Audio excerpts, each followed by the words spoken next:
On a twist and turn event, Nyati odedzera kuti iye kuna Keti Masomera nei musikana ari kuzvidedza kuti Hurera Nyati kuti tosangana kukoti. Handizii guys kuti unoti kudii nazvo, asi Nyati ataura side yestori yake achidedzera kuti ngatisanganei kukoti neevidence. Handizii guys, teerai munzwe zvotaurwa naNyati.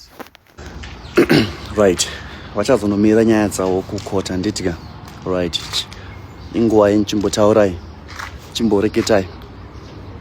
Handisekere zvinhu zvakadhakwa pamberi pangu, handisekere madrama, magosipi, handitika. Saka ada kuti mutaure nyaya yenyu kukoti, momira nyaya yenyu, mobudisa evidence, mobudisa proof, handitika. Right, already you have destroyed my marriage because of of searching for my followers nema likes. Saka izvi zvinoda kuti mutaure nyaya dzenyu kukoti, handitika. Right, thank you.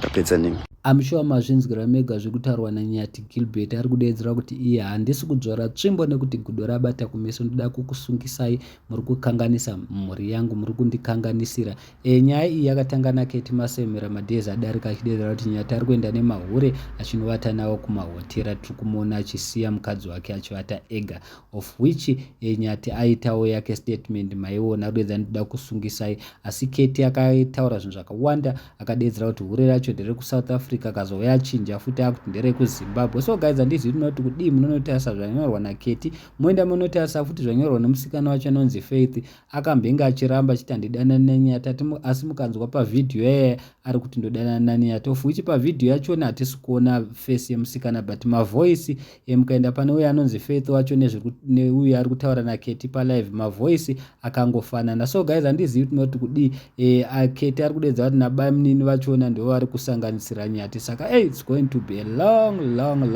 weekend. Thank you so much.